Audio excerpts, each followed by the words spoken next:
আসসালামু আলাইকুম প্রিয় শিক্ষার্থী, আশা করি সবাই ভালো আছো। আমার ঘরে আমার স্কুল কার্যক্রমে অনলাইন ক্লাসে আজকের এই ক্লাসে আমি সবাইকে স্বাগত জানাচ্ছি। স্বাগতম। আশা করি সবাই ভালো আছো, সুস্থ আছো।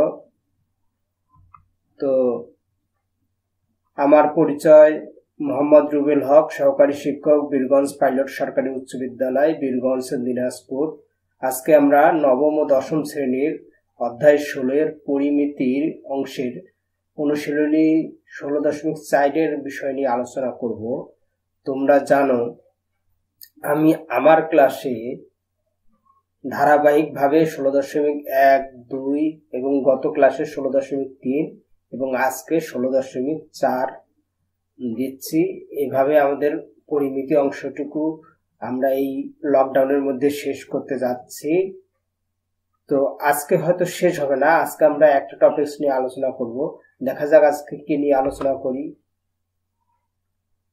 চিত্রগুলো লক্ষ্য করো, দেখো এখানে একটা চিত্র আছে, বাক্স, এটা ইট আর এটা হচ্ছে টিস্যু বক্স। এই চিত্রগুলো আমাদের পরিচিত।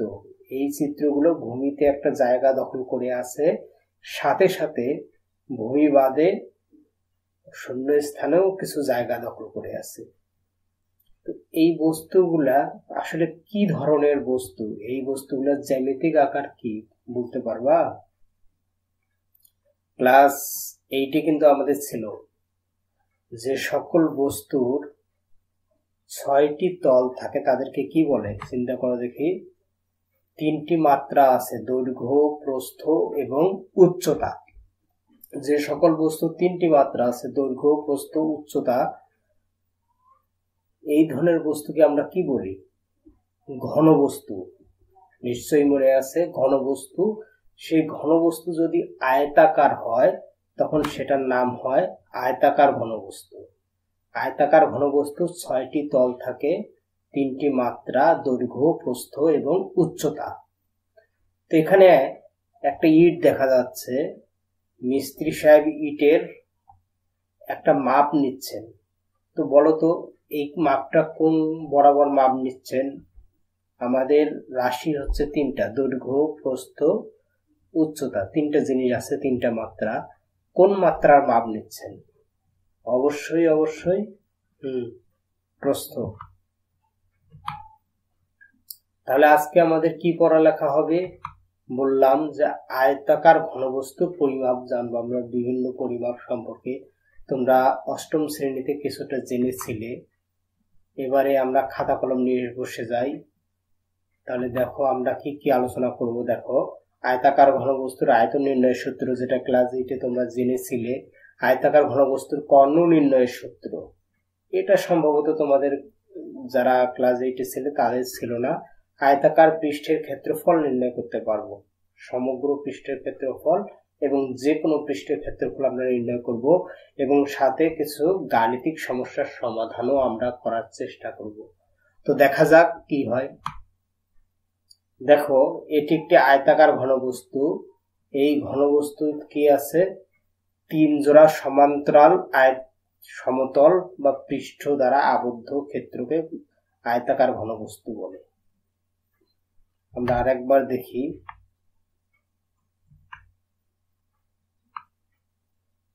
3 জোড়া সমতল, সমান্তরাল সমতল, 3 জোড়া অর্থাৎ 6টা সমতল থাকতে হবে, সমান্তরাল।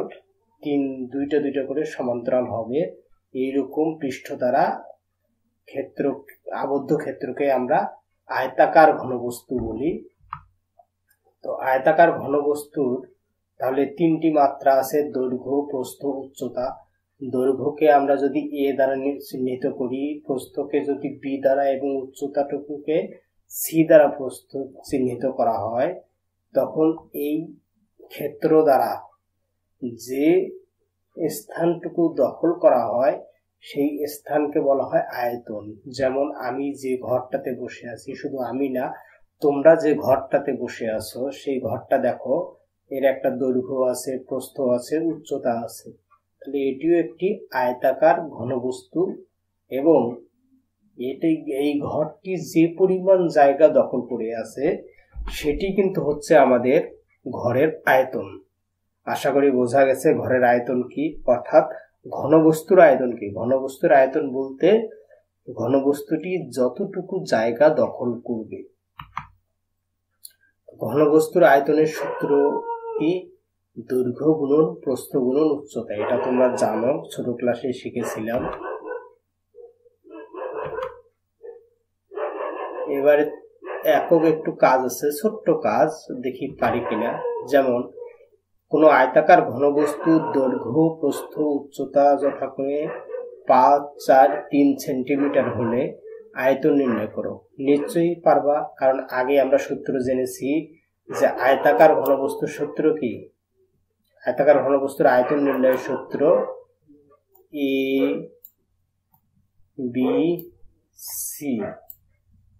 বি সি, অর্থাৎ দৈর্ঘ্য গুণন প্রস্থ গুণন উচ্চতা।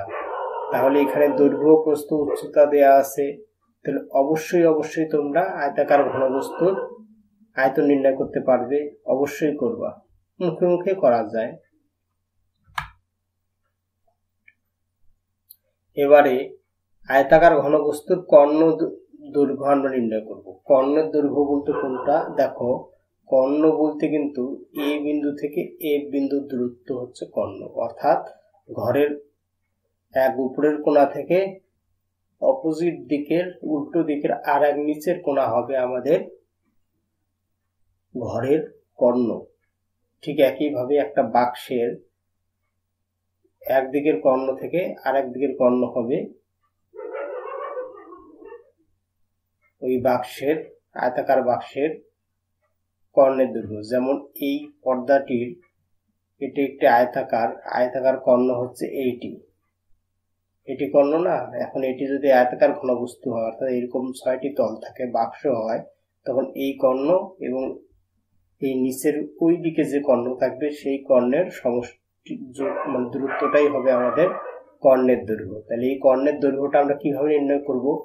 তাহলে একটা আয়তাকার ঘনবস্তু, এটি একটা আয়তাকার ঘনবস্তু, এই আয়তাকার ঘনবস্তুর দৈর্ঘ্য এ, প্রস্থ বি এবং উচ্চতা যদি সি হয়, তাহলে দৈর্ঘ্য প্রস্থ উচ্চতা দেয়া আছে। এখন আমরা আয়তাকার ঘনবস্তুর কর্ণের দৈর্ঘ্যটা নির্ণয় করব। তাহলে দেখো, এইটুকু কিন্তু কর্ণের দৈর্ঘ্য নির্ণয় করাটা সহজ, কারণ এই যে এ বি সি ডি আছে,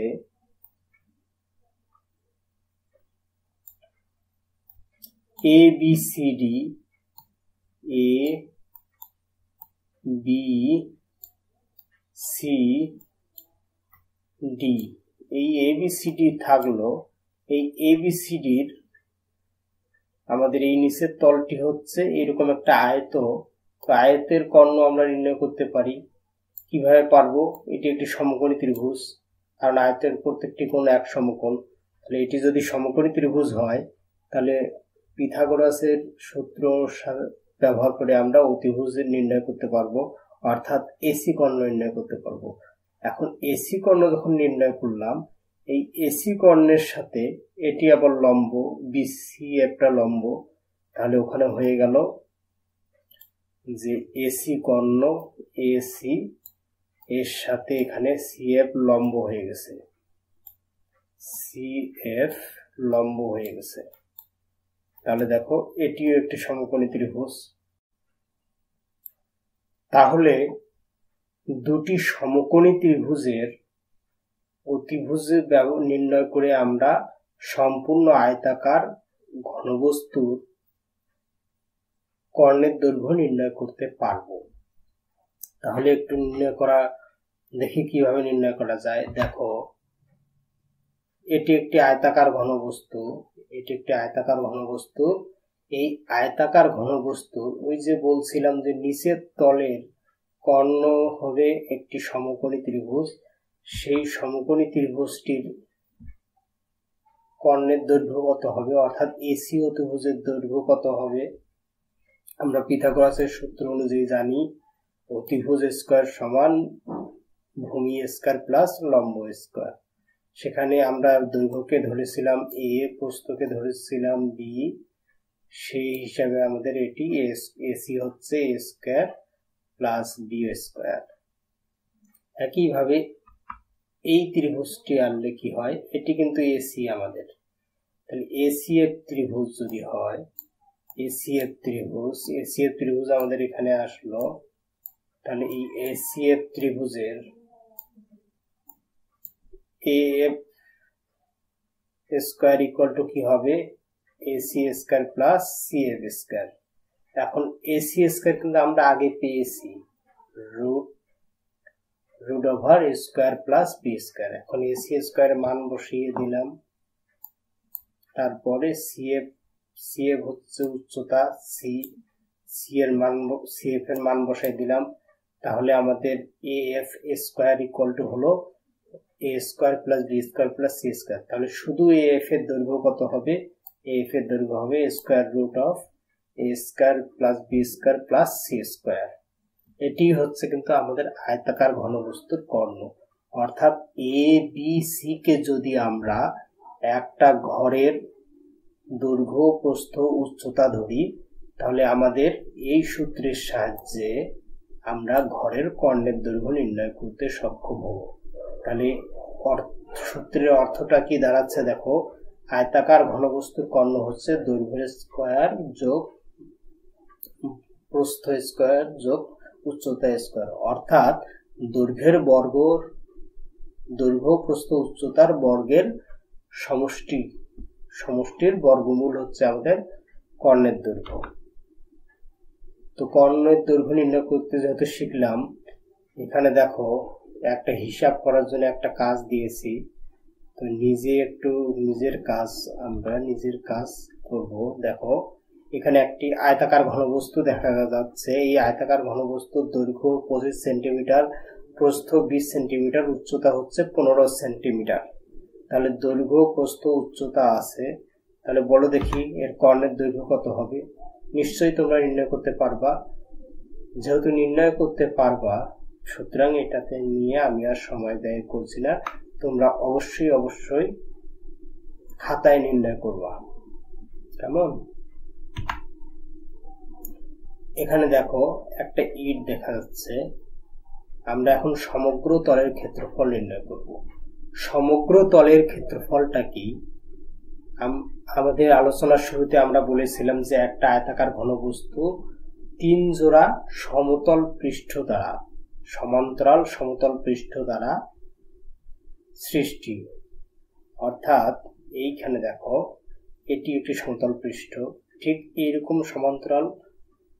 সমতল পৃষ্ঠ একটা আছে নিচের দিকে, এখানে একটা আছে, ওই পাশে একটা আছে, এই পাশে একটা আছে, এই পাশে, এবং প্রত্যেকটাই কিন্তু আয়তাকার ঘনবস্তুর আয়ত, প্রত্যেকটা একটা আয়ত। এটা যেমন একটা আয়ত, এই উপরের অংশটি একটা আয়ত, তাহলে এই আয়তের একটা ক্ষেত্রফল হবে, উপরের অংশে আয়তের একটি ক্ষেত্রফল হবে, এভাবে 6টি তলের 6টা ক্ষেত্রফল হবে। এই 6টা ক্ষেত্রফলকে যোগ করলে যে ক্ষেত্রফলটি হবে সেটি কিন্তু আমার আয়তাকার ঘনবস্তুর সমগ্র তলের ক্ষেত্রফল।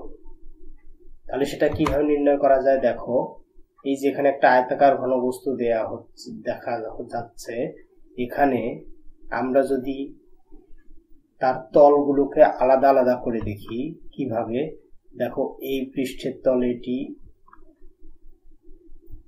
ওই পৃষ্ঠের তল এটি, একইভাবে এই পৃষ্ঠের তল এটি, এর সমান্তরালে যে পৃষ্ঠটি থাকলো সেটি হচ্ছে এটি, আবার এই পৃষ্ঠ এটি, ওই পাশেটা আসেনি, যা আসলো। তাহলে মোট 6টা তল। এই তলের দৈর্ঘ্য প্রস্থ যদি হয় এ আর বি, তাহলে এবি, এটা এবি, বিসি, এইভাবে এসি, তাহলে এটার এই দুই পৃষ্ঠের ক্ষেত্রফল হচ্ছে 2AC, এখানকার দুই পৃষ্ঠের ক্ষেত্রফল হচ্ছে 2AB, এখানকার দুই পৃষ্ঠের ক্ষেত্রফল হচ্ছে 2BC। এটা যেহেতু আয়তক্ষেত্র দৈর্ঘ্য গুণন প্রস্থ, এই হিসেবে আমাদের ক্ষেত্রফল নির্ণয় করা হয়েছে। তাহলে দেখো আমরা কি করলাম, তিনটা অর্থাৎ 3 জোড়া তলের মোট ক্ষেত্রফল নির্ণয় করলাম। এখন এই ক্ষেত্রফলগুলো যোগ করলেই আমাদের আয়তাকার ঘনবস্তুর সমগ্র তলের ক্ষেত্রফল আমরা নির্ণয় করতে পারবো। তাহলে সমগ্র তলের ক্ষেত্রফল নির্ণয়ের সূত্র কি হবে? সবগুলো যোগ করলে হবে 2 into AB plus BC plus CA, অর্থাৎ 2 ইন্টু দৈর্ঘ্য গুণন প্রস্থ যোগ প্রস্থ গুণন উচ্চতা যোগ উচ্চতা গুণন দৈর্ঘ্য। এটা করলেই আমাদের সমগ্র তলের ক্ষেত্রফল বের হবে। এখানে একটা সমস্যা আছে, সমস্যাটি আমরা সমাধান করার চেষ্টা করব। তো দেখি সমস্যাটি কি। এখানে একটা বাক্স দেখা যাচ্ছে, দেখো বাক্সের দৈর্ঘ্য 15 মিটার, প্রস্থ 10 মিটার, উচ্চতা 8 মিটার। এখন বলছে বাক্সটির বাইরের মাপ চিত্রে দেওয়া আছে, এটা কিন্তু বাইরে থেকে মাপ। এখন যদি বাক্সের পুরুত্ব, অর্থাৎ বাক্সটি যে ধাতু বা কাঠ দিয়ে যদি তৈরি হয় তার পুরুত্ব একটা আছে, সেই পুরুত্বটুকু যদি 1 মিটার হয় তাহলে অভ্যন্তরীণ তলের ক্ষেত্রফল নির্ণয় করতে হবে, অর্থাৎ ভিতরের তলের ক্ষেত্রফল। তাহলে দেখো এখানে দৈর্ঘ্য দেওয়া আছে আমাদের কত, দৈর্ঘ্যটা দেওয়া আছে a = 15 মিটার, 15 মিটার। প্রস্থটা দেওয়া আছে b = 10 মিটার, আর উচ্চতা দেওয়া আছে দেখো c = 8 মিটার, 8 মিটার। তাহলে আমাদের সমগ্র তলের ক্ষেত্রফল কত হবে? পুরো তলটার ক্ষেত্রফল, এই পুরো তলটার ক্ষেত্রফল কত হবে?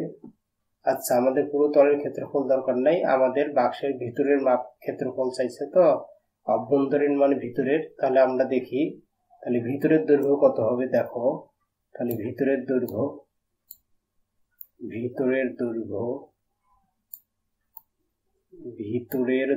কত হবে?